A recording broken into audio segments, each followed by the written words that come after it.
Bismillahirrahmanirrahim. Assalamualaikum warahmatullahi wabarakatuh. Kaifa halukum? Alhamdulillah. Baiklah anak-anak umi, di pembelajaran kali ini pembelajaran jarak jauh dari kita senantiasa besar harapan umi kita dalam lindungan Allah Subhanahu wa Ta'ala dan senantiasa diberikan nikmat kesehatan. Anak-anak umi sekalian, pembelajaran dari kita ini jangan lupa mengikuti protokol kesehatan seperti jagalah kebersihan tubuh, ya kan, karena dalam bahasa Arabnya an-nazafatu minal iman. Baiklah, selain menjaga kebersihan ini, ketika anak-anak mau berada di luar rumah tetap menggunakan yang namanya masker, kan seperti itu, dan senantiasa mencuci tangan. Oke, anak-anak ini ada pun pemaparan materi ini nantinya bisa kamu lihat di dalam video berikut ini. Sering banget gak sih pas lo ngelakuin sesuatu pekerjaan nih, ataupun lo punya goals nih yang lo pengen capai, rasanya tuh kayak berat banget pas lo mau mulai ngelakuinnya. Bisa jadi nih, lo udah janji ke diri lo sendiri untuk mulai hari ini misalnya ya. Tapi setelah lo pikir-pikir, rasanya mending dilakuin besok aja deh gitu.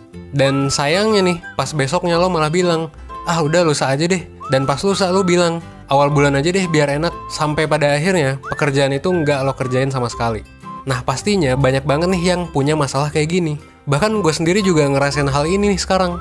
Gak jarang kita semua nih selalu menunda-nunda pekerjaan yang sebenarnya penting buat hidup kita. Atau biasanya juga kita semua suka mengerjakan sesuatu pekerjaan itu di akhir tenggang waktu yang udah dikasih gitu. Jadinya kayak ditunda-tunda terus. Entah itu nunda olahraga, nunda kerja, nunda ngerjain PR, dan lain sebagainya lah. Padahal nih, sebenarnya perilaku tersebut itu bisa dibilang gak baik kalau keterusan. Dan pada akhirnya kemungkinan akan membuat hasil kerja lo jadi gak maksimal. Nah terus kira-kira apa sih penyebab hal ini? Penyebabnya harusnya ya beragam sih. Tapi biasanya nih, yang paling sering gue denger, penyebabnya adalah rasa malas. Gue gak tahu nih udah berapa kali gue ngeliat di comment section, banyak banget yang nge-request tentang video, Kak gimana nih mengatasi malas? Kak gimana nih biar gak menunda-nunda pekerjaan? Dan lain sebagainya. Intinya sih banyak banget yang struggle dengan perasaan malas. Pertanyaannya, terus gimana dong cara supaya kita bisa mengatasi rasa malas dan melawan kebiasaan untuk menunda-nunda? Nah, jangan khawatir, lo coba tonton video ini sampai habis karena gue bakal ngebahas tentang salah satu prinsip yang bisa lo pakai buat mengatasi dan melawan rasa malas. Tapi sebelum gue lanjut, mending lo subscribe dulu nih dan lo nyalain notification bell-nya biar lo gak ketinggalan video baru dari 1%.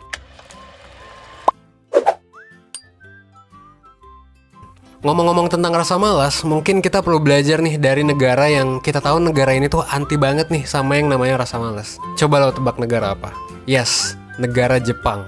Seperti yang kita tahu, Jepang itu terkenal dengan etos kerjanya yang baik dan orangnya yang disiplin. Tapi pertanyaannya, kok bisa sih sebuah negara bisa punya budaya kayak gitu? Nah, ternyata dari kecil mereka tuh udah dilatih untuk punya prinsip tertentu. Dilatih ngapain? Mereka itu dilatih buat mengulang nih berbagai macam rutinitas kecil yang positif setiap harinya. Dan rutinitas ini akhirnya jadi membudaya dan mereka pakai terus sampai mereka dewasa. Jadinya pas udah gede nih dan udah dewasa, orang-orang Jepang ini jadi pribadi yang disiplin dan gak malas-malesan. Konsep tentang rutinitas ini akhirnya diberi sebuah nama tertentu. Apa namanya? Nah, namanya adalah teknik Kaizen. Apa itu Kaizen? Dari segi bahasa, Kaizen itu diambil dari dua suku kata, yaitu Kai yang artinya adalah berubah, dan Zen yang artinya adalah kebijaksanaan. Dua kata ini menciptakan satu makna, yang artinya adalah perubahan dalam hidup itu bisa dicapai secara perlahan dan dengan penuh kebijaksanaan. Prinsip Kaizen ini juga dikenal sebagai prinsip 1 menit. Kenapa? Karena prinsip ini itu intinya adalah ngelatih seseorang untuk melakukan sesuatu hanya dalam 1 menit setiap harinya, di waktu yang sama. Contohnya gini, jadi misalnya lo mau push up nih, ya lo coba aja dengan 1 menit dulu dalam sehari. Dan lo lakuin itu tiap hari di waktu yang sama. Itu kan tadi push up nih. Let's say lo gak mau push up, tapi lo mau latihan main gitar. Dengan prinsip ini, ya lo coba dulu aja belajar gitar 1 menit setiap hari. Misalnya di jam 7 ya lo main gitar jam 7 setiap harinya gitu. Nah karena prinsip ini tuh sederhana banget, prinsip ini juga bisa lo lakuin ke berbagai macam hal lainnya. Misalnya membaca, menulis, ngerjain tugas, dan apapun yang mau lo lakuin. Tapi dengan catatan gini, lo harus ngelakuinnya tanpa distraksi apapun. Jadi harus fokus. Menariknya, prinsip 1 menit ini akan ngelatih diri lo untuk lebih bertanggung jawab. Karena ketika lo berhasil ngejalanin 1 menit itu, ini akan ngebuat perasaan lo lebih baik. Karena lo udah ngerasa berhasil nih ngelakuin satu hal dengan tuntas. Dan perasaan ini, sense of progress ini bakal bikin lo ketagihan. Karena lo udah bertanggung jawab dengan satu tugas yang lo punya. Dan lo udah nyelesain tugas itu. Jadinya kayak tadi ya, ada sense of progress dalam hidup lo. Dan ini bakal bikin lo ketagihan. Karena bikin nagih, 1 menit ini juga kalau lo rutinin nih setiap harinya, biasanya bakal nambah-nambah terus. Jadi lo bakal mulai ketagihan di hari-hari setelahnya. Mungkin hari pertama lo cukup dengan 1 menit, misal main gitar atau apa gitu. Tapi di hari selanjutnya, mungkin 1 menit itu jadi nambah ke 5 menit. Dan di hari-hari selanjutnya nambah lagi sampai 20 menit. Sampai mungkin bisa berjam-jam lo ngelakuin hal itu. Tapi ya kuncinya balik lagi ya, lo harus konsisten dengan melakukannya setiap hari. Biar jadi apa? Biar jadi kebiasaan. Sekilas kayaknya prinsip ini tuh terlihat mensimplifikasi banget dan kayaknya meragukan dan gak efektif gitu. Masa cuma semenit gitu kan? Tapi gini, kalau usaha yang lo lakukan terlalu keras dan mungkin gak rutin, ini kemungkinan bakal ngabisin tenaga lo gitu. Dan bakal buat lo jadi lebih capek. Akhirnya lo jadi males dan lama-kelamaan lo bakal ngerasa bosen dan yaudah jadinya gak rutin deh ngerjainnya. Jadi prinsip ini sesuai definisinya ya tadi, perubahan dalam hidup tuh bisa dicapai secara perlahan dan dengan penuh kebijaksanaan. Jadi mendingan dikit-dikit aja dilakuin nih, tapi rutin daripada seabrek-abrek. Dan menariknya juga nih, kalau lo rutin mempelajari dan mengulang sesuatu ini setiap harinya, lo bakal jadi lebih menguasai juga hal yang lo pelajari. Lo gak bakal mudah lupa nih terhadap hal yang lo pelajari juga. Hal ini pernah diteliti juga sama salah satu psikolog asal Jerman yang bernama Ebbinghaus. Di penelitiannya, dia mempelajari tentang kemampuan mengingat, jadi tentang memori. Dia bilang bahwa kemampuan mengingat seseorang itu bakal menurun drastis kalau cuma dapat informasinya sekali dan seabrek-abrek. Apalagi kalau gak pernah direview dan diulang lagi nih informasinya. Tapi, ada pengecualian. Ketika lo melakukan repetisi atau ketika lo mencoba mengulang kembali nih materi yang udah lo pelajari besok-besoknya, jadi dilakuin secara rutin, bukan cuma lo akan jadi lebih ngerti, tapi informasi yang lo simpen ke otak lo itu bakal nempel banget. Jadi gak hilang nih informasi yang lo pelajari. Istilahnya, memorinya tuh masuk ke long term memory lo gitu. Dan secara gak langsung, prinsip Kaizen ini sebenarnya sejalan banget sama apa yang ditemukan oleh Ebbinghaus tadi. Ketika lo mengulang suatu hal, secara gak sadar hal tersebut bakal jadi suatu habit, bakal masuk ke long term memory lo. Dan lo bakal jadi master dalam hal tersebut.